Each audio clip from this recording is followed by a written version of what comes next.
Ora, muito boa noite, muito bem-vindos. Rádio do Livre e programa Ao Sabor do Vento. Estamos nas frequências 87.7 e 106 FM, na internet para todo o mundo, em ondalivrefm.net e no Facebook, em facebook.com/Ao Sabor do Vento. Antes de vos apresentar o nosso convidado de hoje, tenho que vos dar uma informação que é a seguinte. Nós ontem dissemos aqui, ao despedir-nos, que a emissão de hoje seria de 2 horas e que a segunda hora desta emissão seria com o Sr. Vereador da Cultura de Macedo Cavaleiros. Ora, por motivos imprevistos de última hora, mesmo de última hora, o Sr. Vereador teve que se ausentar de Macedo e, por tal, não é possível termos a conversa que tanto queríamos ter com ele hoje. Essa conversa ficou agendada para a próxima semana. Ainda não vos podemos dizer se será na terça, na quarta ou na quinta-feira, mas será seguramente na próxima semana. Hoje vamos conversar com um médico, com o Dr. Raul Sousa, que é licenciado em Medicina pela Universidade de Coimbra, especialista em Medicina Geral e Familiar, é pós-graduado em Hidrologia e Medicina Legal, Social e do Trabalho, pela Faculdade de Medicina da Universidade de Coimbra. Tem um mestrado em Sexologia Clínica pelo ISMAI, na Maia, coordenador distrital da Unidade Coordenadora Funcional de Diabetes da ULS, Nordeste, médico relator do Centro Regional de Segurança Social de Bragança, docente do IPD Bragança e diretor do Centro de Saúde de Macedo Cavaleiros. Por aquilo que vos acabamos de dizer, antevê-se, e os nossos amigos ouvintes seguramente já se perceberam disso, vamos ter aqui uma conversa muito interessante. Eduardo, Diz, José. E uma coisa que não vem no currículo do Sr. Doutor, é que o Sr. Doutor, além de, chamemos-lhe assim, sócio fundador da rádio, o Sr. Doutor já teve programas na rádio, vários, com enorme sucesso. E posso dizer, Sr. Doutor, eu estou aqui com uma vontade enorme de o convidar para regressar a esta sua casa, mas isso ficaremos para um bocadinho mais tarde. Ok. Senhor, muito bem-vindo ao programa Ao Sabor do Vento. É um gosto tê-lo aqui e seguramente que vamos ter aqui momentos bem interessantes e que serão, sobretudo, de muito interesse para quem nos está a ouvir, porque a saúde é sempre algo que nos preocupa a todos e de facto, às vezes já há desconhecimento de muitas coisas e aqui a nossa função também é também dar esclarecimentos sobre assuntos de relevância. Doutor, muito obrigado por estar aqui connosco. O doutor, como disse o Zé, foi fundador desta casa, foi diretor desta casa e, portanto, sabe como é que se processam as coisas numa emissão de rádio, sobretudo ao vivo. E é em direto, que é o nosso caso. Não sei se o Zé, quando falou consigo para combinarmos esta emissão, se lhe disse como é que nós trabalhamos aqui. Nós trabalhamos sem rede. O doutor já sabia disso. É que nós não temos, digamos, um esquema próprio. Aliás, eu tive cuidado de dizer, quando o Sr. me perguntou se havia algum alinhamento, se não havia, Sr. o programa chama-se Ao Sabor do Vento. Estamos esclarecidos. Está tudo dito. Mas talvez fosse interessante começarmos por explicarmos aos nossos ouvintes o que é um centro de saúde e quais as suas principais funções no âmbito da sociedade, da região em que se insere. Bem, muito boa noite. Agradeço desde já o convite que me foi feito e cumprimento também os ouvintes da Rádio Livre. E começando de facto pela sua primeira questão, um centro de saúde é uma instituição pública que está, portanto, dirigida, digamos, pelo Ministério, faz parte das instituições do Ministério da Saúde, que presta vários tipos de cuidados à população. Fundamentalmente, o centro de saúde, a sua vertente, é a vertente dos cuidados de saúde primários, o que significa que tem a ver muito com cuidados dirigidos às populações, aos cidadãos e às suas famílias, inseridos, portanto, em comunidades, e que, fundamentalmente, estes cuidados se destinam na área da prevenção, essencialmente, mas também do diagnóstico e do tratamento das doenças. É claro que as doenças têm evoluído muito ao longo dos tempos, o que se faz hoje não é aquilo que se fazia há 20 ou 30 anos atrás, as pessoas também não são diferentes, os cidadãos têm outro tipo de informação, e portanto a saúde é algo que é evolutivo, nós também já não tratamos como tratávamos, e o centro de saúde de facto tem uma orgânica muito própria e muito dirigida, portanto, às populações, às pessoas em si. Nós trabalhamos com pessoas, fundamentalmente, não trabalhamos com doenças, só que as pessoas têm doenças. Mas aquilo que nós pretendemos fundamentalmente é tratar a pessoa inserida na sua comunidade, no seu meio, a sua família, que tipo de família é que tem, em que terra é que vivem, porque os centros de saúde não são todos iguais a nível do país. Há centros de saúde, portanto, que são urbanos, há centros de saúde que são rurais, porque as comunidades também são diferentes. E logicamente que o tipo de cuidados que se prestam às pessoas também é diferente porque a formação que as pessoas têm e aquilo que elas procuram no centro de saúde, nas várias valências que o centro de saúde tem, que são múltiplas, desde os cuidados primários, a uma unidade de cuidados continuados. Temos, portanto, vários profissionais, desde médicos, enfermeiros, temos fisioterapeuta, desculpe, neste momento não temos fisioterapeuta, neste momento, mas tivemos já fisioterapeuta, isto aqui em Macedo de Cavaleiros, temos nutricionista, temos administrativos, logicamente, temos psicóloga, estomatologista, temos podologista, temos portanto uma série de valências que pode de facto prestar à população cuidados muito diversificados a nível da prevenção fundamentalmente. Claro que nós tentamos prevenir as doenças, mas também temos que as tratar, porque elas existem e muitas vezes não conseguimos, ou porque as pessoas não nos procuram, ou porque nós não chegamos a tempo de prevenir e então aí temos que as tratar. Doutor, nesta sua introdução à temática do centro de saúde,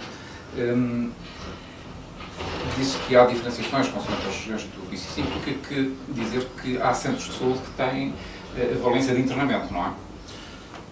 A nível da OLS Nordeste? Não. Pois, já houve de facto, ou seja, é aquilo que há pouco dizia, a realidade tem sido diferente. Os centros de saúde têm tido realidades diferentes. Já houve, de facto, centros de saúde com a valência de internamento, em que se prestava, portanto, no outro tipo de cuidados. Nós, neste momento, temos centros de saúde que dão apoio à população da área alargada, à comunidade, mas o internamento é feito a nível, fundamentalmente, de instituições hospitalares, com as quais nós nos articulamos, e eles connosco, portanto, os cuidados diferenciados. E esta articulação é feita, portanto, entre os profissionais, mas em atividades, digamos, diferentes, mas complementares. Eu estive a ler aqui umas coisas sobre os centros de saúde e numa página oficial do Ministério da Saúde, quando faz referência à vigilância à saúde individual, enuncia aqui um certo número de temas. Diz atendimento integral à mulher, integral à criança, saúde escolar, saúde mental, saúde rural, saúde ocupacional, enfim, uma série dessas. E a minha pergunta, se me permite, eu penso que tu já sabes o que é que eu vou dizer. Eu sei. Não há aqui uma diferenciação, porque eu não vejo aqui atendimento integral ao homem. Estamos a ser discriminados, não é? Não, sabe que evidentemente que eu percebo a sua questão e percebo que tem, digamos, de certa maneira, um aspecto crítico, mas não muito sério, não é? Mas, claro, mas compreendo o que é que quer dizer e convém esta pergunta, até convém que a faça pelo seguinte. Porque, de facto, a saúde da mulher é diferente da saúde do homem. Não significa que o homem tenha menos ou mais saúde que a mulher. A mulher está... Ou mais ou menos direitos. Exatamente. Os direitos, pois, logicamente, estão na lei das bases da saúde de 1990, estipula que, portanto, os cuidados de saúde têm que ser, portanto, universais, ou seja, para toda a gente, têm que ser cuidados globais, ou seja, nós temos cuidados, portanto, que são os primários, digamos assim, depois temos os cuidados diferenciados, os cuidados continuados e os cuidados paliativos. E têm que ser tendencialmente gratuitos, em função, portanto, das possibilidades económicas e sociais da população. E, portanto, são cuidados universais. Isto é a Lei da Base da Saúde, que nós temos desde 1990, consagrada, portanto, em lei. E a mulher é muito mais vulnerável, porque nós temos na saúde grupos vulneráveis e grupos de risco. E a mulher é um grupo, pertence a um grupo vulnerável, como as crianças pertencem, como a grávida pertence, porque a vulnerabilidade, a possibilidade, de facto, de desencadear patologias é muito maior do que a no homem. Isso não significa que a mulher tenha direito mais à saúde, ou menos, ou que seja mais doente ou menos doente que o homem. Significa que ela tem, no seu ciclo de vida, determinados períodos em que, de facto, pelos quais o homem não passa. Desde logo, portanto, o seu ciclo menstrual, que obriga, portanto, o planeamento familiar, que é naturalmente dirigido ao homem, e direcionado ao homem, e deve ser direcionado ao homem. É só assim que nós concebemos, de facto, planeamento familiar. Mas aquilo que nós conhecemos, até para a nossa realidade, é que, infelizmente, e digo infelizmente porque isto não deve ser assim, é que o planeamento familiar ainda é muito assumido pela mulher. Porque, de facto, quem engravida é a mulher. E é ela que controla. Exatamente. E isto tudo, desde a toma da pílula, o método anticoncepcional, etc, etc. E depois há a gravidez. O período todo de gravidez, com as suas complicações, eventualmente possa ter, porque a gravidez não é uma doença, mas é um estado fisiológico que, logicamente, vai terminar num parto, que vai obrigar depois, portanto, a um certo de cuidados, desde a amamentação, a revisão do puerpério, etc., até entrar depois na fase, tem a sua menopausa, entra o climatério. A mulher tem um ciclo de vida muito mais organizado, muito mais enriquecedor do que do homem. O homem é muito mais complexo. E muito mais complexo. O homem é muito na sua fisiologia, nós trabalhamos com anatomias e fisiologias, que quando não funciona bem, então é patologia. O homem é muito mais igual a si todos os dias. A mulher não. A mulher tem, portanto, de facto, variações cíclicas ao longo da sua vida. E por isso é que há, de facto, uma consulta do grupo vulnerável, como é o caso da mulher, chamada mesmo consulta de saúde materna, a consulta da mulher, a revisão de puerpério, o planeamento familiar. Há muito mais, de facto, consultas para a mulher, ou pelo menos criadas para a mulher, do que para o homem. O que não significa que não existam normas e regras e rastreios dirigidos ao homem. Só que devo dizer também que, por norma, o homem, de uma maneira geral, deve ser uma questão educacional, social, cultural, procura muito menos os cuidados de saúde, em termos de prevenção, do que a mulher. A mulher está mais preparada, portanto, para lidar com os problemas de saúde do que está o homem. É interessante saber isso. É interessante. Eu, de facto, não tinha essa ideia. Pelas pessoas que me rodeiam, alguns deles são muito mais sensíveis a estas questões e estão constantemente a ir ao médico e a colar do que aquilo que eu poderia imaginar. Em termos vulgares, o homem é mais baldas. É um pouco isso. O homem é mais baldas. Eu acho que isso já foi. Continua a ser. Não sei, João. Eu não sei, Zé. Não sei. Acho continua a ser. Continua a ser. Tu tens exemplo. Olha para mim. Olha para o nosso amigo João. Tu não, que é um caso diferente, tu até te preocupas com essas coisas, mas talvez por formação familiar. Não, desculpa, estás enganado. Por exemplo, tu falaste aqui no nosso amigo João. O nosso amigo João é das pessoas que eu conheço que mais vai ao médico. O ir ao médico é uma coisa, fazer o que o médico indica é outra completamente diferente. Mas ele faz. O problema do João é que tem uma vida tremendamente resgrada. Percebes? É como eu.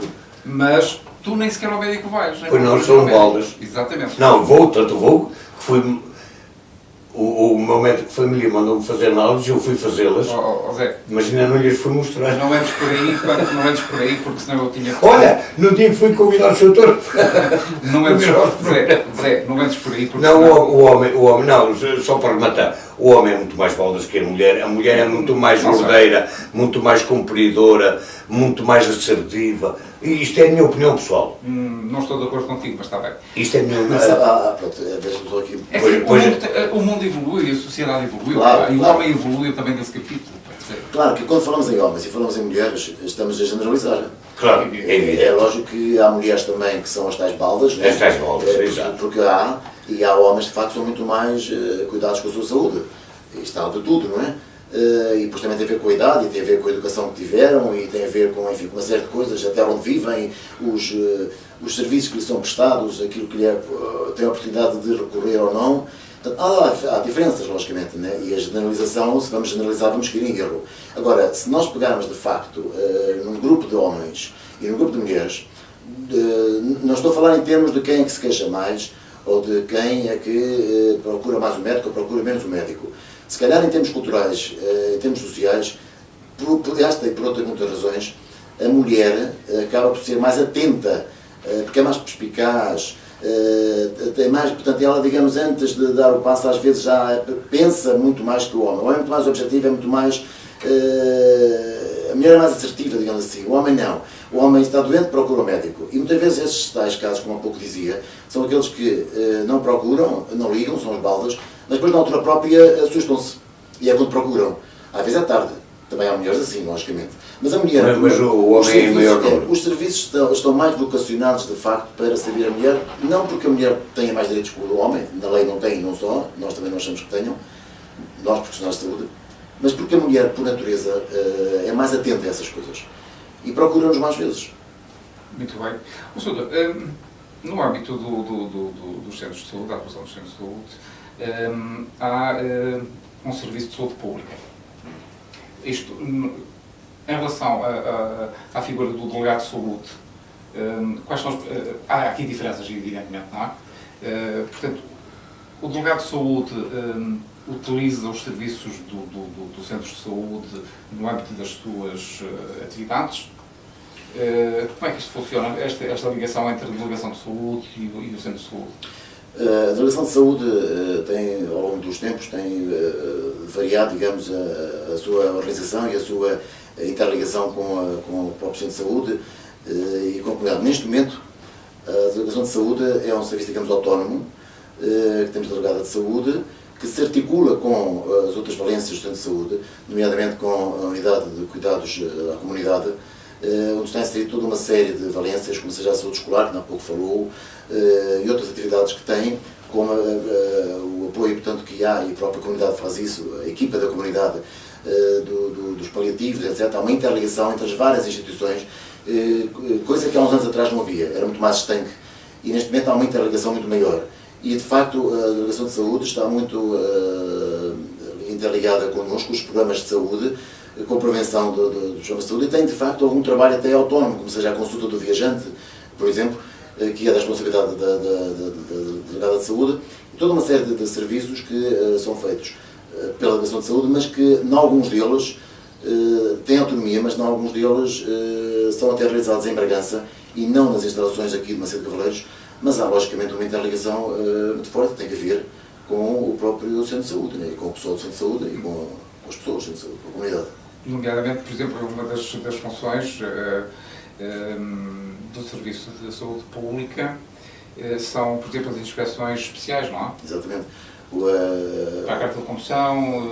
A carta de condução agora, não, a carta de condução tem a ver, de facto, com... Isto mudou, há coisas que mudaram, de facto, e neste momento a carta de condução passa muito pelo médico da família do utente. É até uma determinada idade. Exatamente. E, portanto, acaba por exemplo, a carta o profissional, etc., já há determinado tipo de situações que exigem, de facto, já aí uma intervenção da parte da saúde. Mas tem a ver, por exemplo, com as populações, com as águas, o controle sanitário, etc. Isso passa, são serviços que passam todos. Já há uma equipa, de facto, em que tem administrativo e tem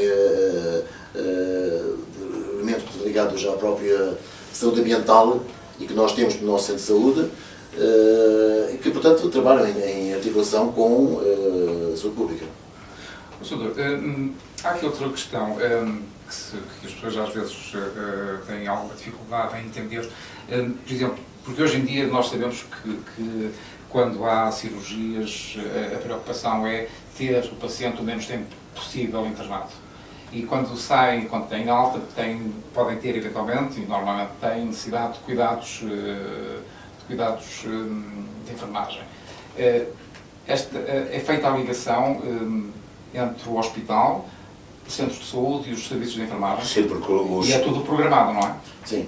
Neste momento, eu estou a falar daquilo que é a realidade atual, de facto, quando tem alta do serviço hospitalar, onde foi operado, que é a questão que me está a pôr, nós recebemos por parte do hospital, e até porque agora com os programas do S-Clínico, do Sonho, etc., programas informáticos, conseguimos articular muito bem as instituições e os profissionais uns com os outros. Torna-se mais fácil esta informação e a passagem de informação entre uns e outros. Mas temos essa informação do utente e das necessidades que ele tem do pós-operatório e do pós-internamento, e quando vai para casa há uma equipa, portanto, que trabalha com estes utentes. Habitualmente essa articulação faz com o médico de família, com o enfermeiro de família, que tem acesso à informação, sabem quando é que é necessário fazer depois a visita domiciliária, porque nós temos no centro de saúde uma tipologia de consultas.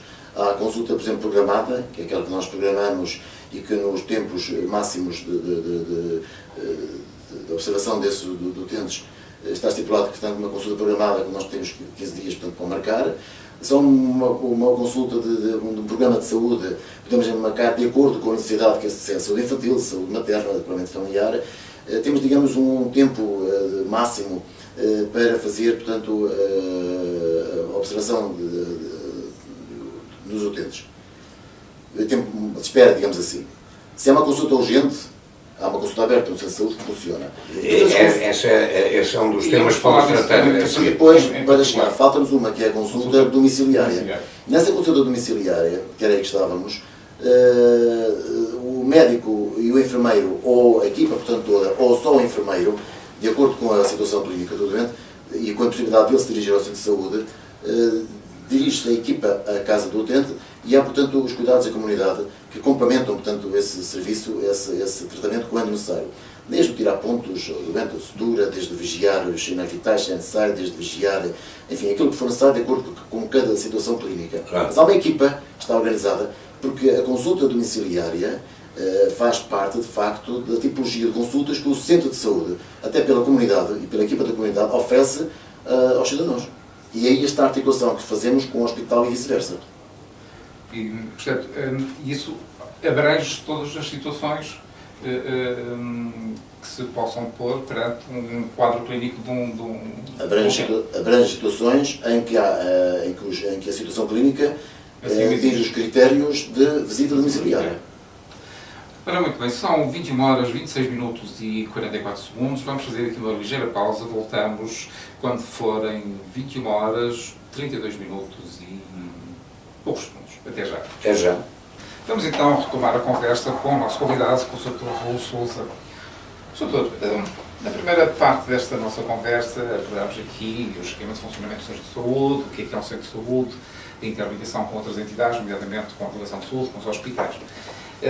Mas havia aqui duas questões sobre as quais eu e o José conversámos muito e que foi talvez, entre outras razões, porque decidimos lançar o desafio de vir até nós, aqui ao programa, para podermos falar sobre isso, que é a questão das receitas eletrónicas e das consultas abertas, as antigas consultas de recurso. Começando pela... Olha, desculpa lá interromper, eu vou fazer já esta pergunta porque me fizeram há bocado. Esta consulta aberta substitui a consulta de recurso?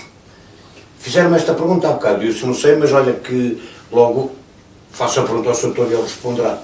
Pronto, como há pouco eu dizia, o Centro de Saúde tem uma tipologia de consultas que vão desde a consulta programada, a consulta sem a presença do utente, Sim. A consulta domiciliar da qual já falámos e a consulta aberta. Então vou explicar o que é cada uma delas. A consulta programada é aquela, como o nome diz, é estabelecida a data da consulta, a hora da consulta e com a presença do utente, em função da sua situação clínica. Nós temos, de facto, tempos máximos para marcação de consultas e que tentamos, de facto, enfim, cumprir. E para uma consulta programada, para uma situação não urgente, temos, digamos, um prazo de 15 dias para marcar. É evidente que há muitas vezes atrasos de consultas, porque estamos a falar de muitos utentes. Como há pouco dizia, a saúde mudou, os utentes mudaram, são mais informados, procuram muitas vezes mais os cuidados de saúde do que há uns anos atrás, se calhar, que vinham só numa situação de doença, e também porque os próprios centros de saúde não estavam tão organizados como estão neste momento. Oferecem, portanto, uma panóplia, digamos, de consultas, embora os profissionais sejam os mesmos, e muitos deles, nomeadamente a classe médica, não terem envelhecida, mas pelo menos já numa idade quase de pré-reforma, temos uma população, portanto, profissional, nomeadamente a nível de Trás-os-Montes e mesmo até aqui em Mercê de Cavalheiros, já na casa da quinta década de vida, da sexta década de vida até muitos de nós. Embora esteja a entrada de elementos mais novos, mas muitas vezes a capacidade de resposta também é ultrapassada porque das duas uma, ou fazemos uma consulta com qualidade e para isso perde-se tempo. Ou faz-se aquilo que se fez há 30 ou 50 anos atrás, que era a chamada consulta da Caixa, e que não era nada. A consulta da Caixa era uma consulta, como o nome dizia, a pessoa chegava lá, dizia o que é que queria receitas, queria análise, fazia-se, passava-se embora. E nós hoje não, temos uma consulta muito mais estruturada. A consulta programada tem uma triagem pela enfermeira, de acordo com a situação que é, se é um grupo vulnerável de risco, a tal saúde materna, a saúde infantil, o hipertenso, o diabético, etc. E, portanto, a preparação feita pela enfermagem e o próprio ensino individual que é feito a esse utente e à sua família que o acompanha muitas vezes, será diferente. Depois dessa triagem será feita então a abordagem médica. E, portanto, esta consulta tem, digamos, uma duração para ter qualidade. E com os registros que nós hoje temos que fazer em termos de computador, de informática, precisamos de algum tempo. Até porque nós não podemos pedir aos nossos doentes, um doente com uma certa idade, com patologia osteoarticular, que ande devagar, por exemplo, que no inverno tenha muita roupa, que ele se despache, porque nós só temos X tempo para ver um doente, não podemos fazer isto. Não é ético, não é correto, e portanto acabamos às vezes por não ver tantas as pessoas, porque qualidade e quantidade não jogam certo. Se calhar o atraso acaba por ser mais de 15 dias, mas tenta-se com isto fazer com que haja alguma qualidade na tal consulta programada. A consulta sem presença do utente é aquela, como o nome diz, não exige que o utente esteja presente. É aquela consulta em que ele vem porque pretende, por exemplo, uma declaração, pretende a renovação da medicação. E para isto, digamos, há um tempo máximo de 72 horas para dar resposta a essas situações. E isto também é bom que os doentes conheçam. Porquê? Porque há utentes e doentes, que são coisas diferentes, que chegam e que querem a receita naquele dia, naquela hora, naquele momento. Isto não é possível, nós temos 72 horas para o fazer, e isto porque não é possível, porquê? Porque para conseguirmos fazer isto, que leva tempo, é preciso deixarmos algumas das coisas já programadas para trás, o que também não podemos fazer. Portanto, por isso é que a lei nos dá 72 horas para o fazer. Por outro lado, temos as consultas domiciliárias, das quais já falamos. E depois temos a consulta aberta.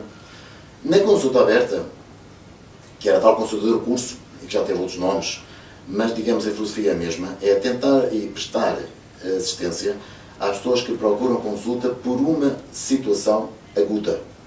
Não é uma consulta programada, é uma situação aguda. E para a situação aguda, aquilo que a lei nos diz é o utente é para ser visto nesse dia. Claro que isto temos que estabelecer prioridades. E priorizar nestas situações obriga que haja uma organização por parte do Centro de Saúde, desde os horários às equipas, quem é que dá este apoio, esta assistência aos utentes. Não pode ser tudo ao monte, desculpem a expressão, e fé em Deus. Tem que ser, portanto, alguém que naquele horário, àquela hora, com conhecimento dos utentes que sabem qual é a hora que isso acontece, inclusive o médico, tem consulta aberta para atender situações agudas. Agora, atenção, quando se fala disto, nós temos no Centro de Saúde duas unidades funcionais, em termos de espaço físico. Temos duas equipas, digamos, largadas, formadas por vários médicos, vários enfermeiros e vários administrativos, e que trabalham, portanto, em sintonia, trabalham em equipa. É uma equipa funcional. Neste momento, o Centro de Saúde está organizado desta maneira. Temos médico, enfermeiro e administrativo, é uma equipa funcional. E temos várias equipas destas a funcionar em cada uma destas unidades, que são duas. E, portanto, nós temos que garantir que, quer uma unidade, quer a outra unidade, deem a resposta aos seus utentes. E para isto tem que haver uma intersubstituição entre os próprios funcionários, quando um está, por exemplo, de Estado ou impossibilitado de atender, outro vai fazer isso. Mas, habitualmente, quem faz é o próprio médico de família, tem no seu horário, e as equipas têm, períodos da manhã, período da tarde, de segunda a sexta. Desculpa interromper, isso engloba que 8 horas, 4 horas, 10 horas? É isso que eu ia dizer agora. Peço desculpa. Desde 1 hora a 2, 3, 4 horas por dia, é variável dia para dia, os médicos organizaram-se no sentido de que da parte da manhã, em cada uma das unidades, há 1 hora, 1 hora e meia, 2 horas de consulta aberta. Agora, é preciso, de facto, também nós estabelecemos algumas regras nisto, porque senão o que acontece é que temos aqueles doentes que querem uma consulta, a tal consulta programada, que não é uma situação de urgência, não é aguda a situação, e portanto aparece lá àquela hora porque lhe dá jeito. Nós não podemos fazer isso. Inclusivamente aquela consulta só para, desculpa a minha expressão, mas eu não sei os termos, dá-me cá mais uma receita. Exatamente. Aliás, ainda bem que toca nessa questão pelo seguinte, porque a consulta aberta tem, e é isso que eu vou falar a seguir, tem, digamos, um fluxograma. Ou seja, o critério é situação aguda. E quem é que diz que a situação é aguda ou não? É claro que se o utente me diz que tem uma dor, eu tenho que acreditar que tem uma dor, não posso pôr isso em causa. Mas, porque a dor é algo que é muito subjetivo. Por se o doente sangra, se eu vir o sangue, claro que consigo comprovar que tem sangramento. Se o doente tem febre, eu tenho um termómetro e utilizo e consigo comprovar. A dor é algo subjetivo. E, de facto, os utentes podem, muitas vezes, não acredito que o façam, nem o façam assim tão frequentemente quanto isso, mas pode acontecer e nós temos que criar critérios para quê? Para impedir que se instale o caos. E então há uma triagem. Esta consulta não é o doente chega lá, quer ser visto e neste momento vai ser visto porque das 10 às 10h30 da manhã o seu médico está disponível para a consulta aberta. Não. Está disponível se a situação for aguda. E quem diz que é aguda é a equipa de profissionais que lá está. E o que é que o doente faz? Dirige ao administrativo. E o administrativo vai agendar uma consulta de enfermagem. E a enfermeira vai fazer a triagem do utente, saber o que é que o traz lá, porque é que ele lá está, qual é, digamos, a urgência da situação. E se o utente disser, eu vim cá porque quero mostrar umas análises, automaticamente a situação não é urgente. Então nós temos 3 tipos de situações. Temos a situação em que a enfermeira faz a triagem, como acontece no serviço de urgência, que é a triagem de Manchester, que é extremamente importante, porque é a partir dessa triagem que é feita toda a organização da consulta. Se é muito urgente, logicamente que é encaminhado logo para um serviço de urgência, porque é uma situação muito urgente, o utente até pode nem se aperceber que é muito urgente, e é. E então nessa altura, e nós até temos a sorte de ter um serviço de urgência a 50 metros, e é encaminhado para o serviço de urgência, porque a situação não é para esperar pela consulta aberta. E devo dizer uma coisa, o utente não vai, se o seu médico tem consulta aberta das 4 às 5 da tarde, o utente pode ir para lá às 9 da manhã, às 10, pode ir às 11, pode ir às 2 da tarde, mas a triagem só começa uma hora antes da consulta. Exatamente para evitar aquelas situações de dizer eu cheguei primeiro e tenho que ser atendido. Aqui a prioridade não é quem chega primeiro, a prioridade é quem é urgente, quem é agudo. Aparecem 5 pessoas, 3 delas são agudas, são essas que são vistas. Mesmo que seja, era isso que eu ia dizer, mesmo que seja nem que seja a última a chegar, mas aquilo é agudo, é para ser visto. Isto é criar, digamos, algumas normas. Claro que fazer isto, educar isto, neste sentido, não é fácil. Mas temos que fazer isto para todos nós podermos também ter alguma, enfim, alguns critérios, alguma correção. Doutor, desculpe-me interrompê-lo, porque penso eu que seria assim, na tal consulta de recurso, era por ordem de chegada. O utente era atendido por ordem de chegada. E isto criou muita confusão. Pronto, e neste caso já não é. Não. Porquê que isso criou problemas? Porque imagino que havia, por exemplo, espaço no horário para atender 3 utentes. E apareciam 4, dos quais o último já não era atendido. E vamos imaginar que os 3 primeiros atendem, era uma situação aguda, mas era uma situação, por exemplo, vamos imaginar coisas muito simples para as pessoas perceberem. Uma dor de dentes que incomoda, que é tudo muito bem. Vamos imaginar que aparece o último utente, que é uma pessoa que está numa situação muito mais grave, numa situação, portanto, de febre muito elevada, de uma criança que está ao colo da mãe, que nós vamos para ela, vimos que não está bem, que está a gemer. Esta criança tem que ser atendida. Se é a 4ª, já não tem espaço. Então nós vamos fazer prioridades. Então o que é que a enfermeira faz? É muito urgente, vai para a urgência. É uma consulta que é urgente, é para ser vista nesse dia. O que é que ela faz? Dirige-se à administrativa e pede à administrativa que marque para esse dia consulta para aquele utente, para o médico, para ser atendida nesse dia, porque é uma situação aguda. Imaginemos que é uma situação de um doente que diz, eu venho cá porque há muito tempo quero consulta e não consigo, ou quero mostrar umas análises. É uma situação não urgente. Então o que é que faz a enfermeira? Vai ter o administrativo e pede que agende uma consulta para que esse utente dali a 8 dias, ou 9, ou 10, ou 12, venha então mostrar ao seu médico as análises que tem em seu poder.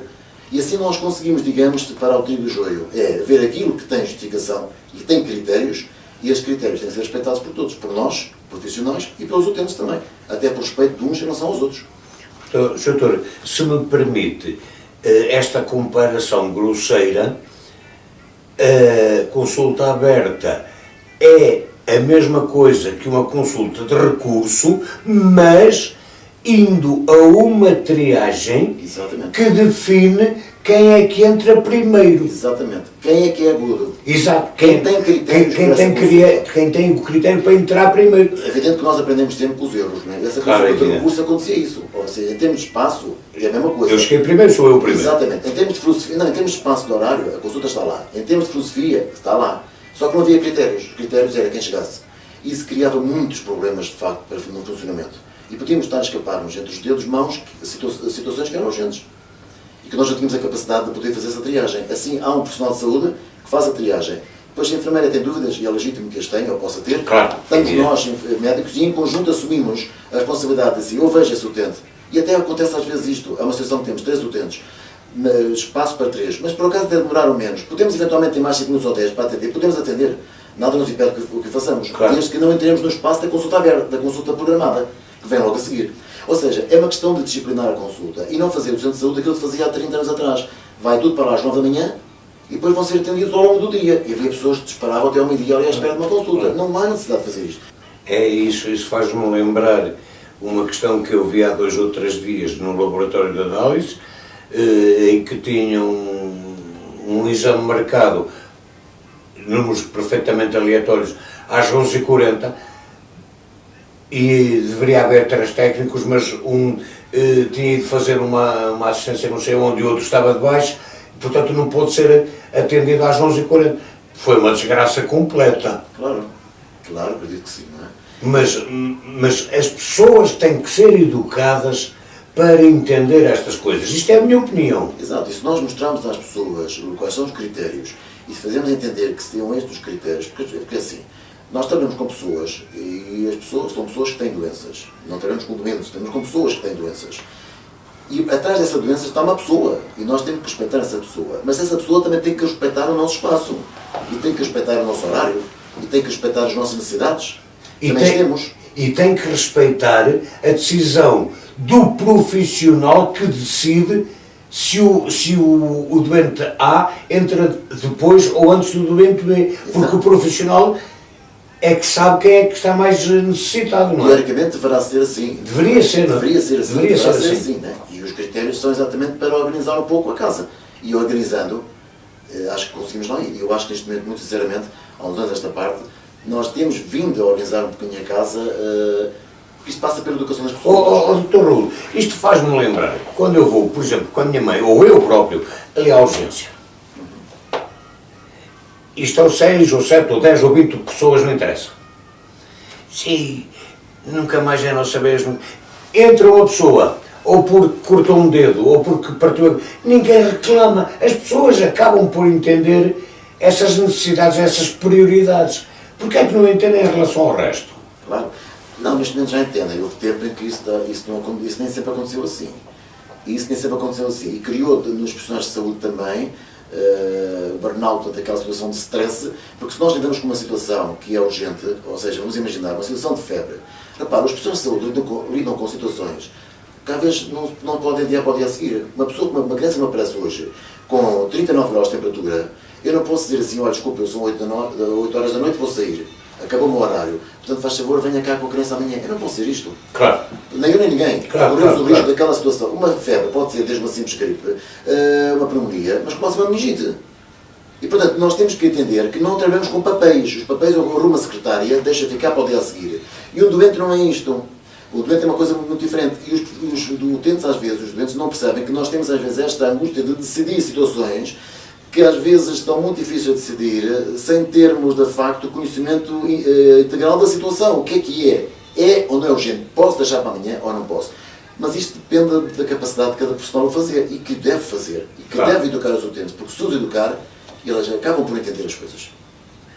Pois, quanto a isso, só temos um apelo a fazer à consciencialização dos utentes dos centros de saúde, dos hospitais, das urgências.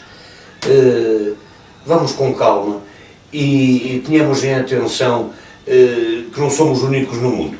Claro. Eduardo, agora a outra questão, não sei se entramos... Não, ainda vamos continuar nesta. Ainda vamos continuar nesta? Ok. Não sei se o doutor tem disponibilidade para nos aturar mais um bocado. Isto porque são 21 horas e 52 minutos e 30 e qualquer coisa segundos. Não, a questão que eu queria levantar é o seguinte. Eu vou a uma consulta aberta, falo com o administrativo, pago de imediato a taxa moderadora. Não pago. Não, só pago no final. Depois de saber se sou transferido ou não sou transferido. O primeiro contacto é feito com o administrativo, mas esse contacto não existe pagamento de nenhuma taxa. Isso porquê? Porque nós não sabemos que tipo de consulta vai ser dali. Muito urgente, vai para o hospital. É uma consulta, portanto, que é para ser vista pelo médico no próprio dia, então a enfermeira dirige com ele ao administrativo, faz a inscrição desse utente, paga a taxa moderadora se não for isento, e a taxa fica paga nesse momento. É uma consulta que foi a enfermeira que fez, mas que não tem o seguimento pelo médico. A enfermeira dirige-se ao administrativo, faz o pagamento de uma consulta de enfermagem, mas não consulta médica, porque não é vista naquele dia.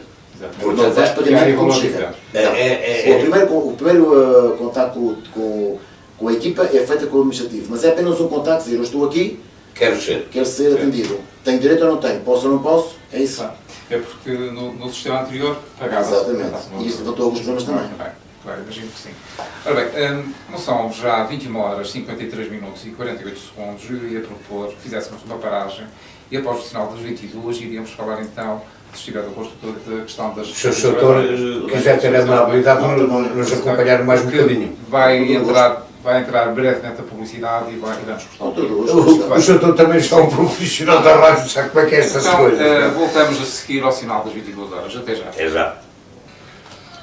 22 horas, 5 minutos e 43 segundos, estamos de volta. Vamos retomar a conversa com o nosso convidado.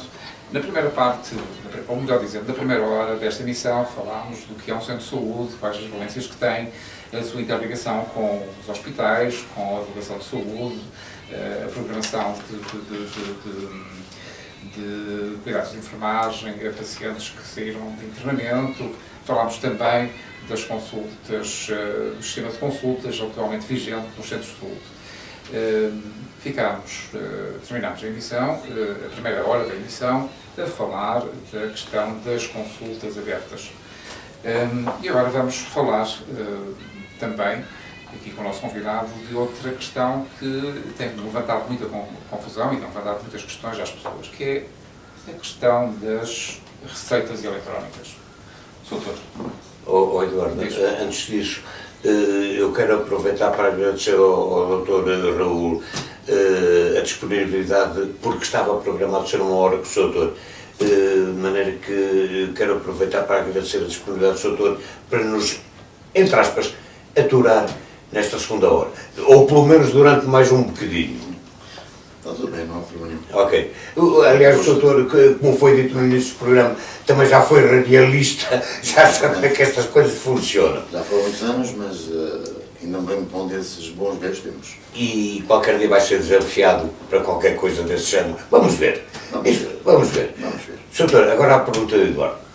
Doutor, o que é na realidade a receita eletrónica, como funciona? O que é que vai ser necessário? É preciso ter um smartphone, não é preciso ter um smartphone, é obrigatório ir sempre à mesma farmácia, não é? São questões que as pessoas levantam, porque vai sendo normal, infelizmente, haver pouca informação, ou a informação não está disponível com tanta clareza para as pessoas entenderem. E nós não nos podemos esquecer que estamos numa região do interior, onde infelizmente ainda há muita gente com deficiências de formação escolar. Portanto, doutor, o que é que nós vamos dizer a quem nos está a ouvir sobre as receitas eletrónicas? Bom, primeiro, a prescrição é, portanto, um ato médico. E, naturalmente, é da responsabilidade do médico fazê-la. As receitas, a receita médica, portanto, aquilo que anda na mão do doente ou do utente, já teve muitas, ao longo dos tempos, foi mudando.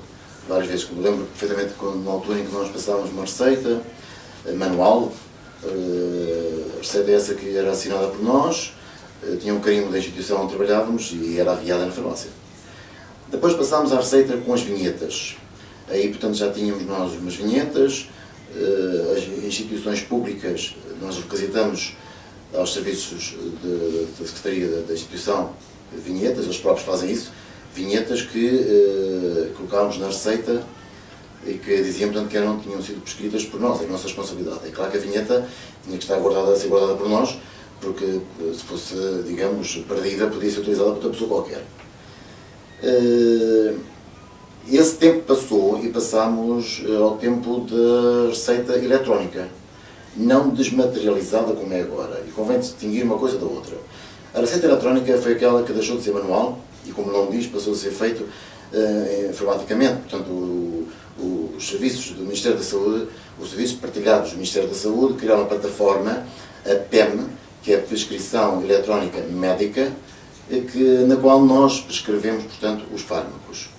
E aquilo que fazíamos era prescrever o fármaco que nós pretendíamos, de acordo com o nome comercial ou com o nome genérico, e essa prescrição, portanto, saía no computador.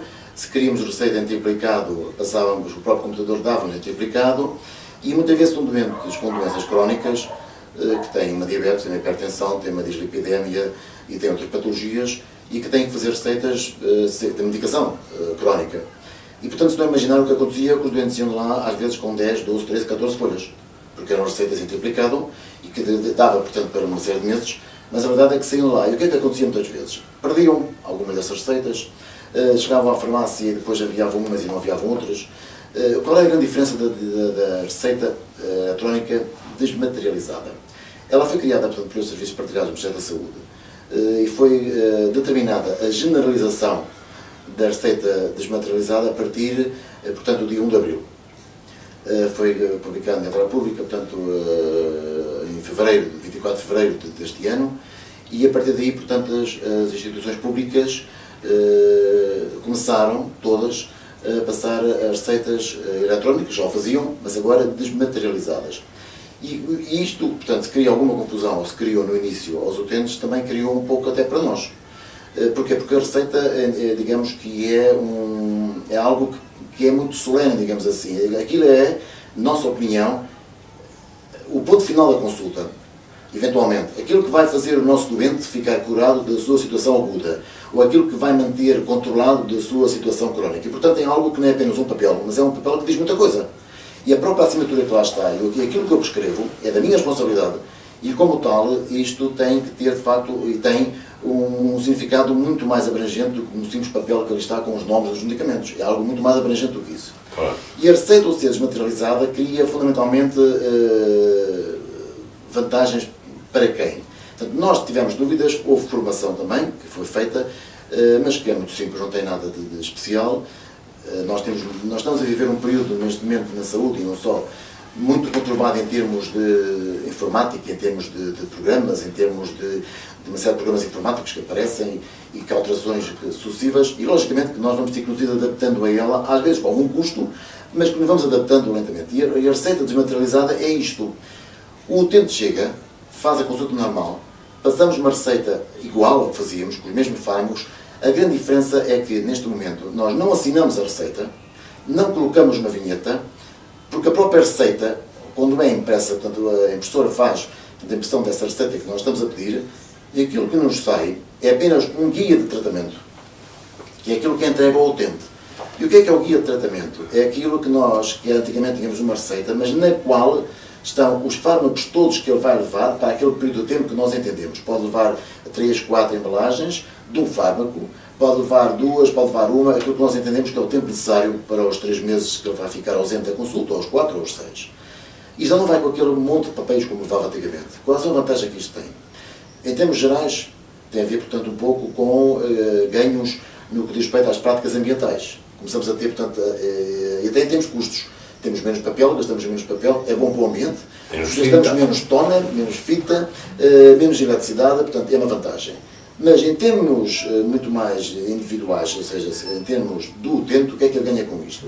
O que ganha é, ele leva um papel apenas, que é um guia de tratamento, recebe uma informação, se assim o pretender, no seu telemóvel, e nós pedimos no telemóvel o número, e ele recebe uma mensagem com um código esse com o qual ele se dirige à farmácia. É evidente que há utentes que não têm o seu telemóvel. Não é obrigatório, portanto, tê-lo, porque essa sinalização não tem que necessariamente ser feita. É apenas um recordatório, uma mensagem que o utente tem para o seu código, no caso de deixar a folha em casa, ter à mão e poder apresentar na farmácia. Porque lá está o código que a própria farmácia depois introduz informaticamente e que sabe o que é que eu, como médico, prescrevi. É uma vantagem para ele, não tem que andar com o papel atrás dele, e se andar é só com um, que é o guia de tratamento. E outra vantagem é que ele pode levantar os medicamentos que quiser. Eu vou dar um exemplo. Leva 2 embalagens do medicamento para a tensão arterial e leva 2 para a diabetes. Mas ele, por acaso, neste momento só precisa de uma para a diabetes. Não precisa de mais porque tem lá em casa ainda. Antigamente o que acontecia é que essa folha gastava-se, ia para o lixo e aquela embalagem também ia. Ou seja, não era aviada, mas inutilizava-se aquele papel. E neste momento não. A própria farmácia vai deduzindo, digamos, da quantidade de embalagens que ela tem, vai retirando aquelas que ele já gastou e aquelas que fica, digamos, ali com um plafond, por assim dizer, de embalagens daquilo que ele apenas precisa. E só havia aquilo que quer. E para esse mesmo utente. para esse mesmo utente. Esse mesmo Ele só levanta aquilo que naquele momento ele precisa. E levanta em qualquer farmácia, em qualquer parte do país, ele levanta, chega lá, tem o código no seu telemóvel, ou tem a sua guia de tratamento. A guia de tratamento tem embaixo um código, o QR Code, portanto, que tem, que é portanto, um código de barras bidimensional, em que no caso de haver uma falha da informática na farmácia, consegue a farmácia saber quais são os medicamentos que foram prescritos através desse código de barras que lá está. Qual é a vantagem que tem para nós, médicos? É a segurança e a fiabilidade. Ou seja, nós temos certeza que de facto isto... Porquê? Porque como é que nós passamos uma receita? Nós temos que colocar, temos que ter um cartão de cidadão, o nosso, ou o cartão da Ordem dos Médicos. Introduzimos, portanto, num leitor de cartões que está acoplado ao sistema, e esse leitor de cartões pede-nos um código de autenticação, que nós conhecemos, porque é o nosso código de acesso. Nós temos acesso, e quando aquela receita aparecer na farmácia, logicamente que eu sei que foi passada por mim, porque uma assinatura minha pode ser falsificada. Claro, e um código informático é diferente. Desde que eu não diga qual é o meu código às outras pessoas, e o nosso código é uma coisa que é sigilosa, é nossa, nós temos o nosso cartão no leitor dos cartões, pede-me o ecrã do computador, pede-me o PIN da autenticação, eu coloco o meu código, e quando coloco o meu código tenho acesso, portanto, ao PEM, que é portanto, a plataforma da receita médica, e eu posso passar a receita que vai com o meu código e sei que não assino nada, mas aquilo é meu porque o código é meu. Portanto, Sr. Doutor, eu sou um cliente do Sr. Doutor, chego lá e Sr. Doutor, eu consulto-me e o Sr. Doutor diz-me assim, olha, vais levar aqui 4 supositórios, 16 aspirinas, não sei o quê. E isso vai para a receita eletrónica. Exatamente. Pronto. Eu vou comprar isso, eu sou de Macedo de Cavaleiros, mas por acaso, amanhã vou para Faro. Eu posso comprar isso em Faro? Naturalmente. Em qualquer farmácia do país pode enviar a receita. E como é que eu faço? Chego lá, mostro o meu cartão de cidadão, Mostra para o farmacêutico saber que sou eu efetivamente o titular daquela receita. É assim? Não sei, é assim? Sim. E tem, claro que em meios pequenos como é o nosso, muitas vezes podes pensar, eventualmente, sim, mas sim. Mas quando isso acontece no seu caso, como dizia em Faro, ou qualquer outro lado, tem a sua identificação, prova que aquela receita é sua, de facto. Que é o cartão de cidadão. Cartão de cidadão. Onde já está incluído o número do Serviço Nacional de Saúde. Os utentes têm, portanto, o Registro Nacional do Utente, do RNU, como nós chamamos, e aqui está, portanto, inscrito o utente, e que é a nossa receita com o nosso código. E que o doente havia só a receita que quer. Eu imagino que falou nos 4 supositórios e nos 16 aspirinas. Que nós não temos as coisas como nos põe, porque isso claro, é evidente. Será, digamos, a receita unitária. E nós não temos por unidades, sim, ainda né? por Isso é por embalagens. Por embalagens. Mas vamos imaginar que a embalagem tinha 4 supositórios, outra embalagem tinha 16 aspirinas, ou 16 comprimidos, outra coisa qualquer. E precisava levar só das aspirinas. E não precisava dos supositórios, porque ainda o tinha em sua casa, não precisava deles. Chegava à farmácia, apresentava, identificava-se, apresentava o guia de tratamento ou o código do seu telemóvel. A farmácia, portanto, informaticamente conseguia, de facto, saber o que é que lá está, enviava e perguntava o que é que pretende. Eu só quero a caixa das aspirinas. E havia a caixa das aspirinas. Vem para Macedo, compra cá a caixa dos supositórios. Porque se na mesma receita viessem os 2 medicamentos, e se na farmácia de Faro quisesse comprar só a aspirina, aquele papel ia embora, aquele papel ia embora para o lixo, e a receita dos supositórios ficava lá no lixo também, porque não era aviada. E portanto, eu depois, quando precisasse dos supositórios, teria que ir novamente ao médico. Exatamente. E assim só compra aquilo que precisa. É como nós, digamos, desculpem a comparação, mas para os ouvintes perceberem. Nós fazemos uma lista para ir às compras. Então queremos, por exemplo, precisamos de comprar arroz, batatas, ovos, imaginemos. Não precisamos, neste momento, comprar carne, então só compro aquilo que preciso. E só trago do supermercado aquilo que preciso. Aqui é a mesma coisa. Não comparando naturalmente as farmácias com os supermercados, mas para as pessoas perceberem, em termos muito práticos, o que é que nós estamos a dizer. Levam aquele papel e só trazem o que precisam. E aquilo que não precisam, o que é que fazem? Guardam a receita, logicamente, porque no seu local ou em qualquer outro sítio da sua viagem podem enviar a sua receita, porque a tal caixa de supositórios que não comprou em Faro, pode comprá-la em Lisboa, em Coimbra, ou no Porto, ou em Macedo de Cavaleiros. Porque, entretanto, estou de férias e exatamente para o outro. Não tem que andar à procura do médico para passar a receita dos supositórios que foi inutilizada, porque não a aviou na farmácia de Faro. E com outra vantagem também, é que nós neste momento prescrevemos os fármacos, que antigamente, quando eram fármacos comparticipados ou não comparticipados, tínhamos que passar em receitas diferentes. Neste momento não. Passamos tudo e a própria farmácia depois só vai aviar. E a própria farmácia é que vai saber aquilo que é comparticipado e o que não é comparticipado, mas está no mesmo papel, tem toda a informação que ele precisa. Doutor, mantém-se o prazo de validade das receitas? Sim. Nos 6 meses. Nos 6 meses, não é? Muito bem. Zé? Eu ainda quero fazer outra pergunta. Desculpe, deixa-me interromper. 6 meses foram uma receita de patologia crónica, portanto, para 6 meses. Não tem os tais 30 dias, como tinha antigamente. Não? Sim. Agora, imaginemos, isto é um meio muito pequeno. Estamos a falar, não sei, por exemplo, eu sou o cliente da farmácia A. Por sistema, sou cliente da farmácia A. Se o doutor faz uma receita eletrónica, por acaso, naquele dia a farmácia A está fechada, e eu vou à B. Sim. A farmácia A tem conhecimento de que eu fui à B abastecer-me? Em termos de informáticos, ela pode ter esse conhecimento de quantos, porque a pessoa tem aqui o tratamento e sabe de facto lá que a pessoa tinha 4 embalagens e que só vai enviar 2 porque outras 2 já foram compradas numa outra farmácia. Porque esse guia de tratamento fica informaticamente lá, essa informação fica lá, esse registro. Este registro fica lá. Ok. Muito bem. Doutor, haveria seguramente muito mais coisas para falarmos, de facto, mas confesso que nós apenas estávamos, pelo menos eu, José, não sei, estava focalizado nestes temas que abordámos e estar aqui a estabelecer uma continuidade de conversa consigo sem estar minimamente preparado não é de facto coisa que me agrade. Porque acho que quando falamos temos de falar com propósito. E sobretudo sobre temas tão importantes para todos nós como são os temas de saúde. Há evidente que há muitas coisas genéricas que nós podemos conversar, mas não era propriamente a finalidade desta conversa consigo hoje. Aliás, quando convidámos o Sr. para vir cá, eu tive o privilégio de falar com o Sr. e dizer-lhe que o foco principal era exatamente a consulta aberta e a receita eletrónica. Entretanto, já falámos de muitíssimas outras coisas com muitíssimo interesse. Não, e há outras coisas de facto na saúde, pode falar, porque a saúde é um bem e por aquela lei da base da saúde, e é por isso que a saúde é um direito de todos os cidadãos, que está consagrada, portanto, na Constituição, no artigo 64º, portanto, há uma série de coisas que saúde e respeito a todos nós, não é? Porque não há nada mais universal que a saúde, ou a doença, eventualmente. E, portanto, é natural que isto tenha pano para mangas. Só há uma coisa que eu queria, de facto, dizer em relação a isto, e se calhar pegando um pouco naquilo que foi a nossa conversa inicial. Nós temos neste momento um serviço de saúde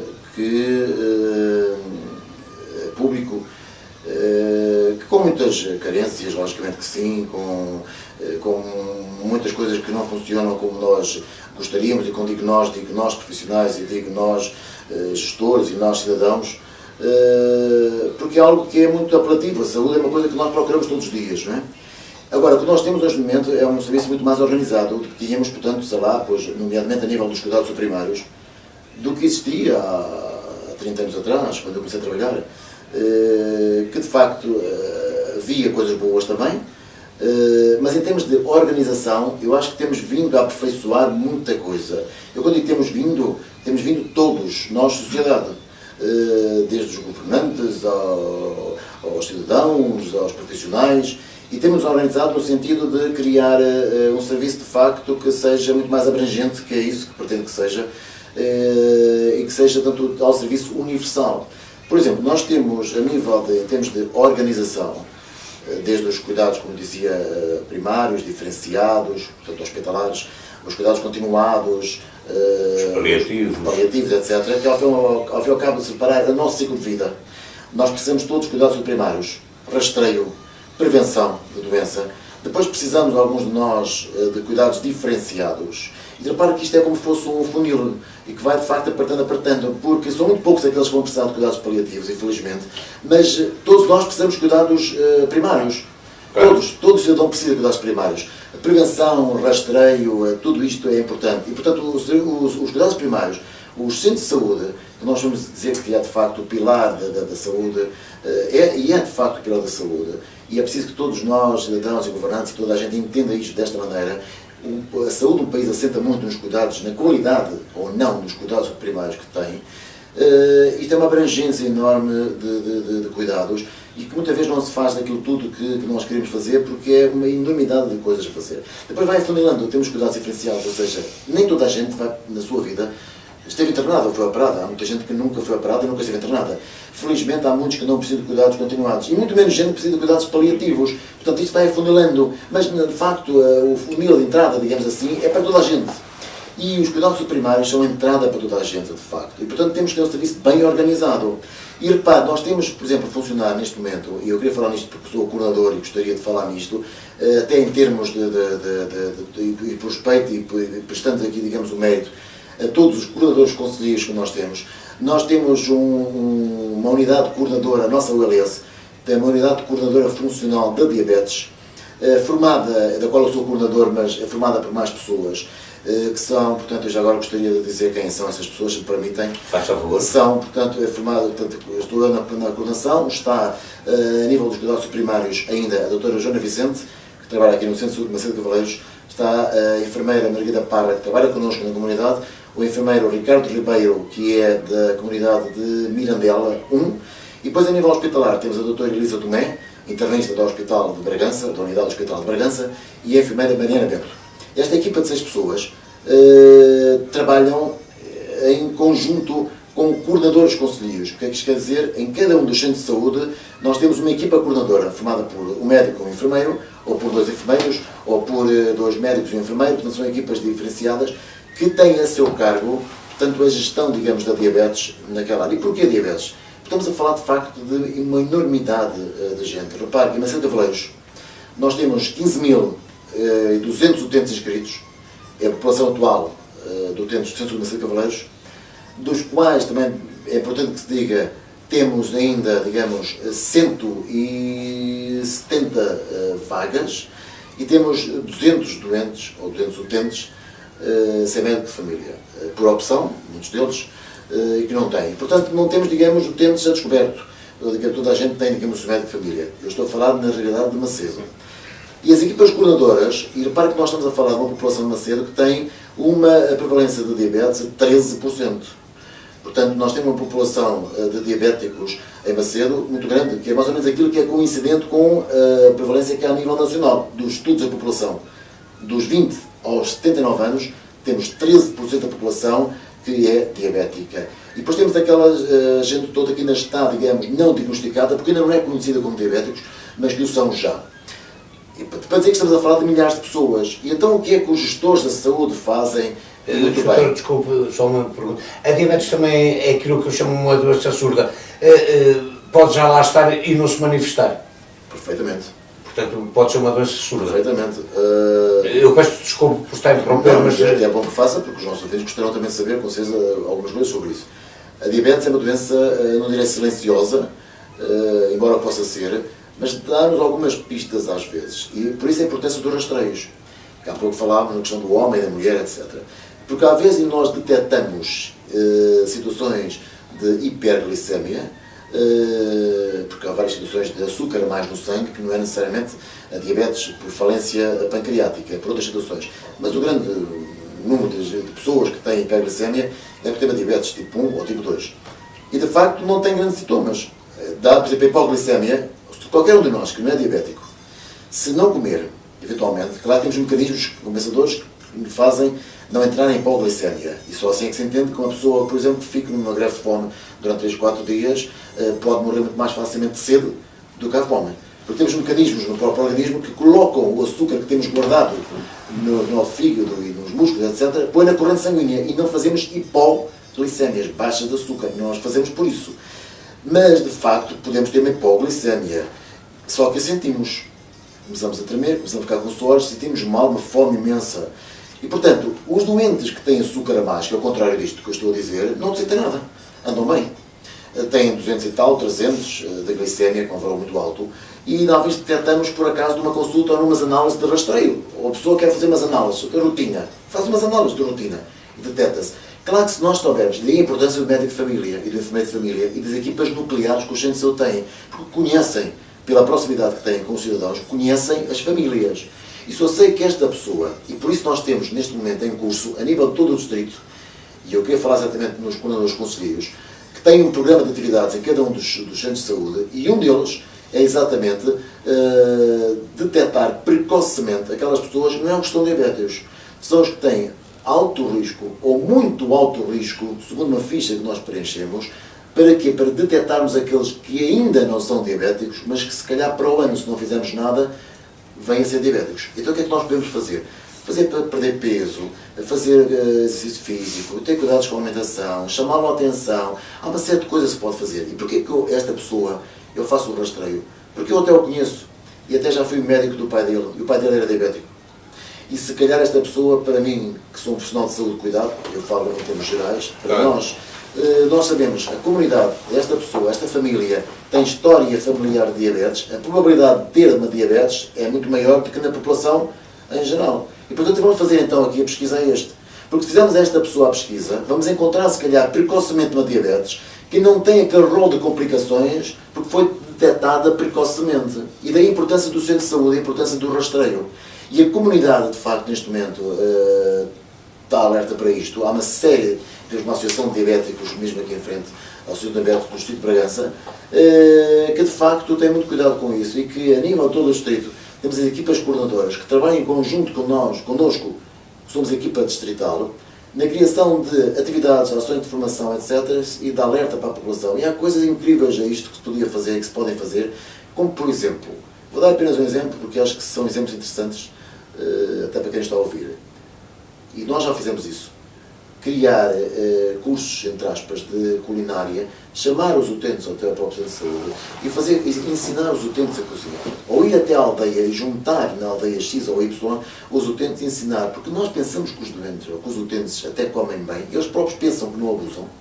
E às vezes, se nós dissermos para eles o que é uma batata grande, se calhar para mim uma batata grande não é aquilo que eles dizem. Porque uma batata grande para eles é uma coisa que para mim não é grande, é enorme. É enorme. E portanto, dizer duas batatas, eu costumo dizer aos utentes, repare, ovos há vários. Há o de ovo da galinha, que é o mais comum, mas há ovos de avestruz e há ovos de pombo. Têm tamanhos diferentes, todos eles são ovos. A batata é igual.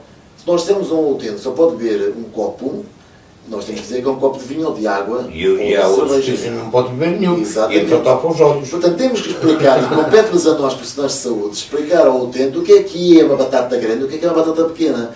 Porque se explicarmos o que é uma batata pequena, o que é sal, o que é muito sal, os utentes, em termos culturais, Trás-os-Montes têm, não é? De facto, muito, até por uma questão de conservação dos alimentos, o sal.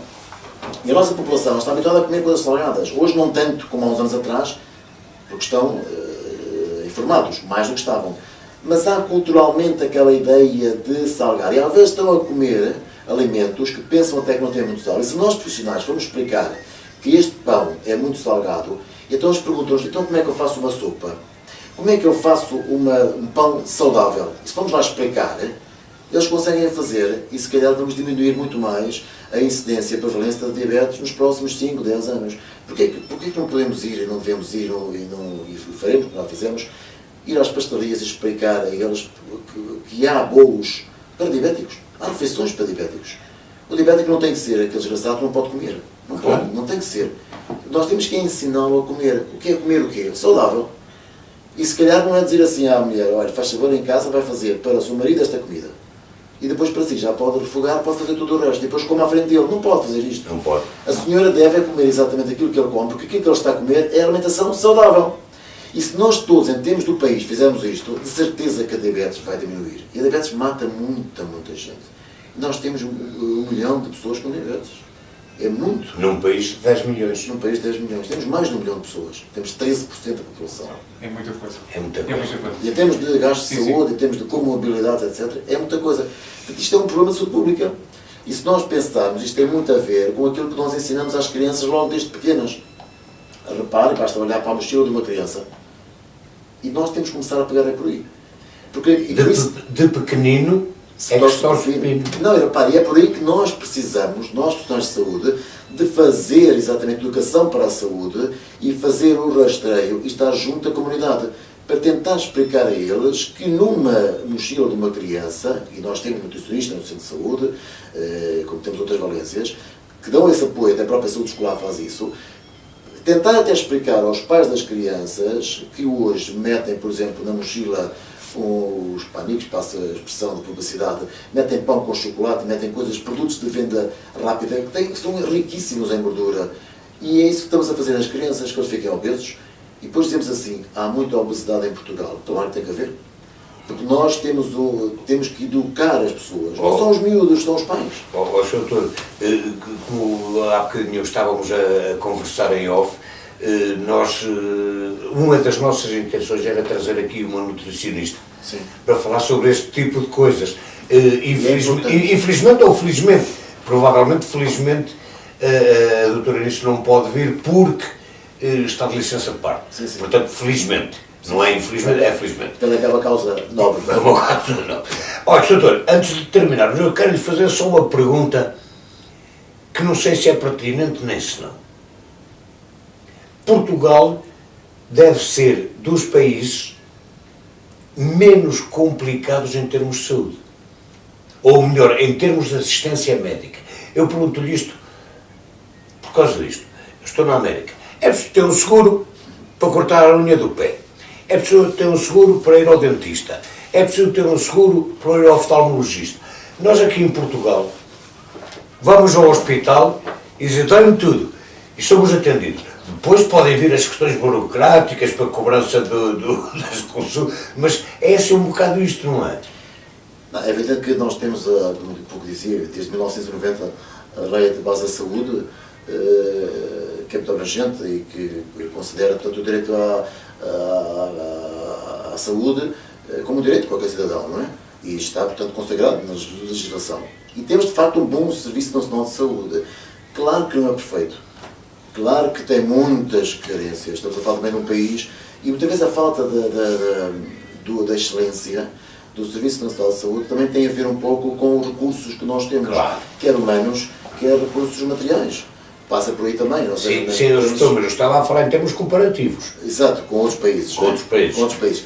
E pegando, de facto, na comparação com outros países, e se formos a falar, de facto, até no rendimento per capita, etc., nós estamos muito bem posicionados. Temos um bom Serviço Nacional de Saúde. Era exatamente isso que eu queria ouvir. Temos um bom Serviço Nacional de Saúde, que, aliás, já tem dado provas e tem sido reconhecido até por outros países, que tem, não direi copiado, mas tem vindo até junto de nós saber como nós funcionamos em termos de saúde, nomeadamente temos cuidados de saúde primários, as equipas nucleares de saúde que nós temos, que já deu prémios a nível nacional, prémios de qualidade.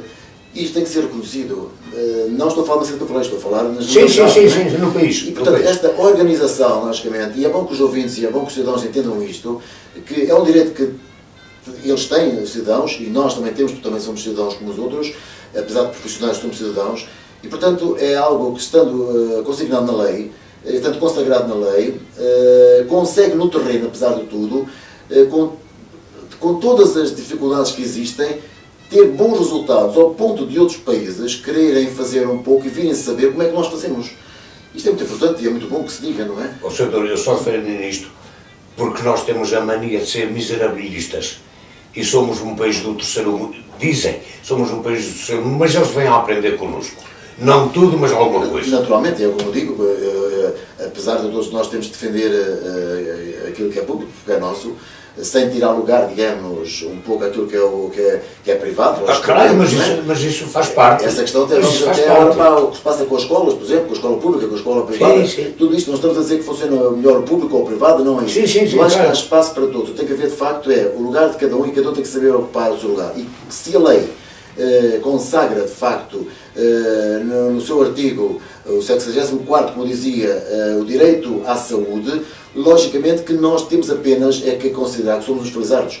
Agora, dentro disso, há muito a fazer, claro que há. Mas isso haverá sempre, doutor. Muito. E até nisto, nós neste momento, por exemplo, precisávamos de ter, se calhar, em termos de cuidados primários, uma coisa que eu continuo como profissional de saúde e como médico a defender. Nós, neste momento, para a realidade que temos, e para a exigência que nos é imposta até termos informáticos muitas vezes, que é uma guerra que nós hoje muitas vezes temos, porque temos que registrar tudo, temos que fazer tudo, e estamos a falar de uma geração de médicos e de enfermeiros também, mas mais até médicos, de uma geração que tem, portanto, já uma idade que, ou seja, a geração dos médicos novos no computador. Já não estão nos intas, mas já estão nos gentas. Exatamente. Ou seja, não andaram a escrever como nós à mão, que depois puseram-nos à nossa frente um instrumento, uma ferramenta que é ótima, que é excelente, que é o computador, Sim, mas que neste momento temos que ter essa aprendizagem. Isto faz com que muitos profissionais fiquem desmoralizados, fiquem saturados, fiquem desmotivados. Isto acontece muito e também isto faz com que às vezes o próprio rendimento do próprio serviço que fazem não seja tão bom quanto aquilo que eles próprios queriam fazer. Eu tenho que reconhecer isto, que é uma verdade.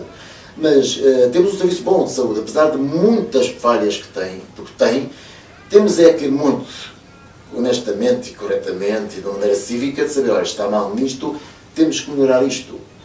E essa é a parte fundamental da questão. Essa é a parte fundamental da questão. Porque a outra é ninguém nasce ensinado. Naturalmente. E aprendemos todos os dias. E aprendemos todos os dias. Agora, quando somos fechados a essa possibilidade de assimilação de novos conhecimentos, aí está mal. Agora, quando não somos... Naturalmente, acabamos por evoluir, porque a evolução, nós damos um salto todos os dias, não é? Todos os dias. E não podemos, de facto, fechar-nos. Eu próprio digo isso às vezes, como digo, eu dou aulas, e digo aos alunos, quer dizer, os horizontes deles não podem acabar, o horizonte deles não pode acabar no fim do teste. No fim do seu teste ou no fim quando tiver a sua licenciatura. Isso é o princípio de uma longa caminhada que eles têm que fazer. E nós temos que evoluir todos os dias, todos os dias, todos os dias. Porque ao fim de cada dia, se nós chegarmos a casa e dizermos sim, estou cansado, mas sinto que foi útil. Doutor, seja em que área for. Em que área for. Seja em que área for. Pois o Sr. Dr. Raul Sousa teve a gentileza de nos acompanhar durante quase 2 horas. A programação era para uma. Como diz o Eduardo também, porque quer queiramos, quer não, temos que ter o programa mais ou menos estruturado, embora seja ao sabor do vento, e portanto a conversa vai fluindo e vamos à frente e voltamos atrás e não temos uma linha de conduta fixa. E portanto fomos conversando, abordaram-se diversos temas que não estavam previstos, mas efetivamente neste momento não sei quem tem de perguntar mais. De facto há muita coisa na saúde que é importante e acho que, como há pouco dizia, que mesmo até em termos do distrito, e eu tenho que falar do distrito porque é aqui onde trabalho, e eu acho que estamos suficientemente organizados para poder prestar um bom trabalho. Claro, como eu continuo a dizer, quem está a ouvir diz que esteve 1 hora à espera da consulta, esteve um dia, esteve o médico chegou tarde, o enfermeiro. Os utentes têm que pensar que nós também somos pessoas e que logicamente também temos filhos, também temos preocupações, e também temos as nossas situações, as nossas angústias, mas que há coisas que temos que cumprir, desde o horário, se nós formos exigentes connosco, e a experiência que eu tenho é esta, quando nós, repara, a mudança é muito, quer dizer, mudar a mentalidade é uma coisa muito difícil. Em todos nós, eu falo em mim, em vós, sim, claro, porque nós somos seres, temos hábitos. E basta ver isto, quando a pessoa está habituada a tomar café, se alguém me disser, até o próprio profissional de saúde disser, o senhor tem que deixar de tomar café, diga assim, isto é um problema, porque eu estou habituado a tomar. E aquela rotina que eu tenho do dia, já não posso fazer. Eu estou habituado, vamos imaginar, a um doente que é fumador, e nós temos centro de saúde, também convém que se diga, a consulta de cessação tabágica, a consulta de alcoologia, que são uma série de valências. Estamos neste momento a criar na ULS a consulta do pé diabético, que é algo que é extremamente importante em conjunto com os cuidados diferenciados, porque desta maneira vamos evitar catástrofes. A catástrofe é a amputação nos diabéticos. E por isso temos podologista no centro de saúde, que é uma riqueza que nós temos, e comparando com outros centros de saúde, com outras realidades do país, deixem-me que nos diga, porque eu conheço em reuniões onde participo, etc., que nós nesse aspecto estamos muito bem servidos. E porquê que eu digo isto? Porque os outros centros de saúde, as outras áreas de trabalho em todo o país não têm. Não têm porque a organização não permite que o tenham, ou porque Trabalhar em Trás-os-Montes não é muito difícil em termos de organização, porque repara, temos uma geografia que é fácil de trabalhar, porque temos aglomerados populacionais e entre elas não temos nada. Por exemplo, no Porto é muito complicado, porque temos centros de saúde partilhados, digamos assim, né? A trabalhar profissionais num prédio, outros no outro ao lado, e todos eles são a mesma unidade de saúde. E como aquilo está dividido em vários setores, porque não é tão fácil como aqui, porque temos o centro de Macedo de Cavaleiros, só temos outro mais perto, dali a 15 km ou 20, que é a Alfândega, e depois temos o Vila Flor e Carrazeda, e por isso é que temos a cada um destes centros todas as valências que possam dar apoio a essas unidades. E então o nosso podologista não faz só consulta em Macedo, ela está sediada, digamos, em Macedo, mas percorre todo o distrito. E trabalha com as equipas coordenadoras que lá estão conselheiras, que marcam as consultas e que veem quem são os diabéticos que precisam de ver a sua úlcera, o seu pé, a sua unha, para evitar o quê? Aquilo que a podologista faz, que é um trabalho de prevenção, no sentido de evitar a catástrofe. E são ganhos em saúde. Porquê? Ganhos em saúde, porque a pessoa ganha um pé que eventualmente não perdeu. Ganhos em termos económicos, porque é um doente que não vai ter que se deslocar ao Porto, e agora temos uma A4, na altura não tínhamos, e era um doente que perdia um dia inteiro de trabalho, ia criar constrangimentos na consulta do Porto, que recebia gente de Braga, de Vieira do Castelo, de Vila Real, de Quadrado. E se nós, Braganças, estivermos bem organizados nesse sentido, conseguimos de facto fazer muita coisa, não é? Desde que tenhamos com os profissionais. E eles estão. Portanto, temos é que apenas o quê? Organizar os serviços. Doutor, falou num sistema, numa condição inovadora em Macedo, a podologia. Temos outras inovações ou outras situações pioneiras. Estou-me a referir ao caso, por exemplo, da ortopedia. Exatamente. Que se tem feito aí coisas fabulosas a nível do país. Sem dúvida. Quer deixar algum apelo para quem de direito possa ainda fornecer mais algum apoio?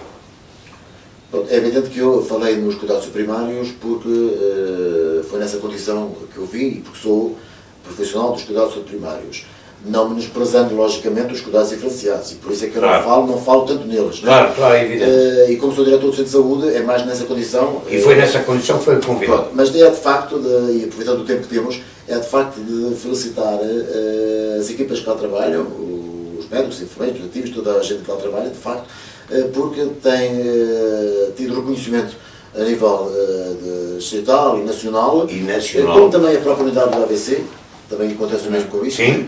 Também tem, portanto, ou seja, nós conseguimos ter, de facto, algumas valências e outras poderão ser criadas e estão, digamos, na forja, entre aspas, para poderem ser criadas, haja, de facto, disponibilidade e, porque muitas vezes não são criadas mais porque nós não somos desdobráveis, quer dizer, temos capacidades limitadas, até temos de tempo, não é?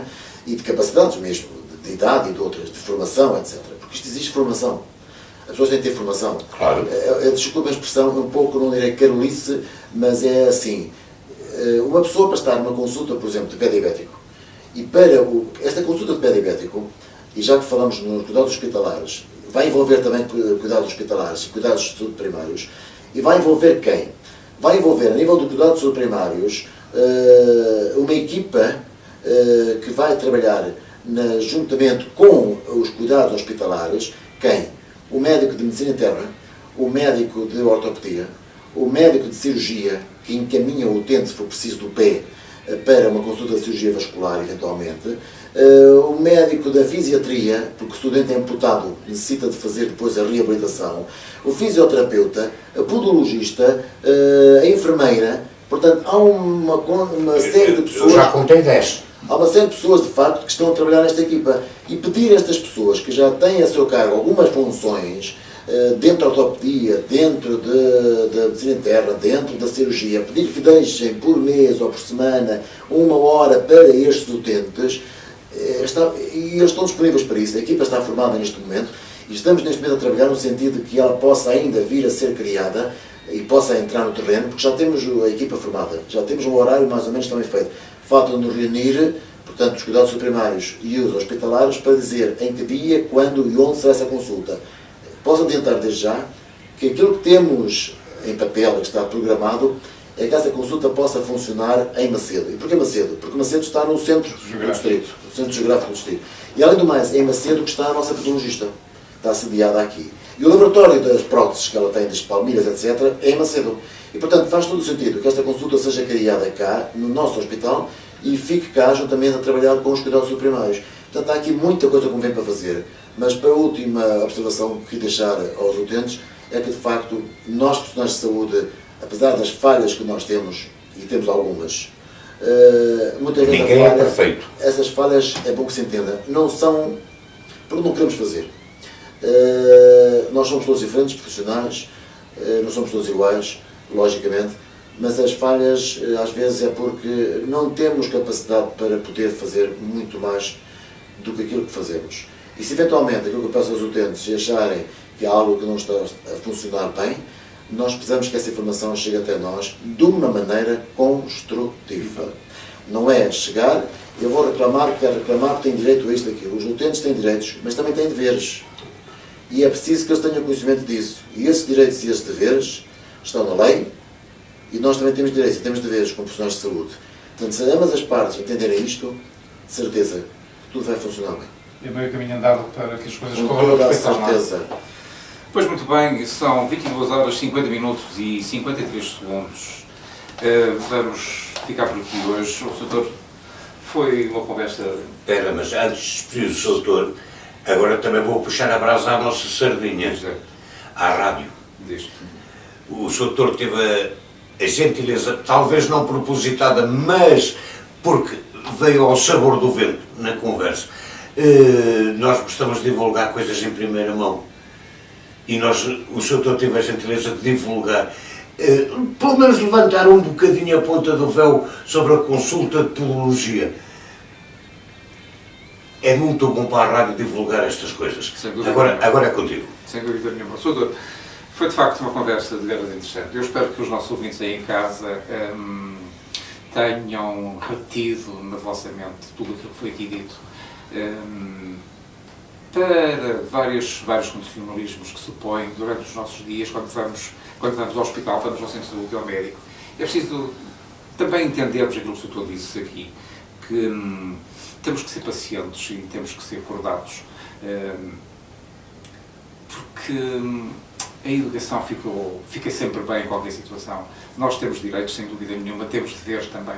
E se temos o direito de reclamar, temos que o saber fazer. Temos que o fazer com elevação e de uma forma construtiva, porque só assim é que conseguimos que as coisas que não estão menos bem possam ficar bem e possam melhorar ainda mais num futuro próximo. Doutor, foi de facto muito interessante. Muito obrigado por ter estado aqui connosco ao longo destas 2 horas de emissão. Nós, nossos estimados ouvintes, voltamos na próxima semana com 2 emissões, como é normal. Mas sem antes de vos dizer que sexta-feira, dia 10, às 21 horas, é inaugurada, aqui em Macedo, no Centro Cultural, a exposição das miniaturas de automóvel do Museu da Miniatura Automóvel de Gouveia. Esta exposição vai ficar patente ao público até dia 17 de setembro. Não deixem de visitar porque vale a pena. É também um passeio pela evolução da humanidade, porque o automóvel também é isso. Há um bocado de evolução, há a evolução da humanidade. E vão ter a oportunidade de ver, sobretudo na exposição das miniaturas de táxis de todo o mundo, a evolução que este meio de transporte, que é público, sofreu ao longo dos anos. A miniatura mais antiga que lá está representa um táxi de 1914. Não deixem de ver essa... Mais ou menos o ano que eu nasci. Mais ou menos, é. É um bocadinho mais antigo. Vão estar ainda patentes uma exposição da Ferrari, uma exposição de Gilles Villeneuve, uma exposição da Golf no patrocínio ao desporto automóvel. Vamos ter o fato de competição, o capacete, as luvas e os sapatos do nosso comentador, se podemos dizer assim, sobre desporto automóvel, que é o engenheiro João Monte Pires, que muito amavelmente cedeu o seu fato de competição para estar em exposição. Portanto, tem muitos motivos de interesse para visitarem esta exposição no Centro Cultural de Macedo de Cavaleiros a partir do dia 10 de junho. Estás a esquecer da mostra de livros da Ascari? Exatamente, estava à espera que tu me dissesse isso. Esta exposição é completada com alguns livros que a Livraria Ascari do Porto nos gentilmente cedeu, A Ascari é a única livraria em Portugal especializada em automóveis. Portanto, tem aqui muitos motivos para visitar o Centro Cultural de Macedo Cavaleiros a partir do dia 10 de junho e até o dia 17. No dia 10 de junho, depois da inauguração da exposição, há um concerto de jazz para quem quiser ir ouvir, com a nossa conterrânea Isabel Ventura e o seu quinteto de jazz. Meus amigos, até para a semana, fiquem bem, tenham uma excelente noite e sejam felizes. E sejam felizes. Boa noite. Obrigado, boa noite. Boa noite, senhor.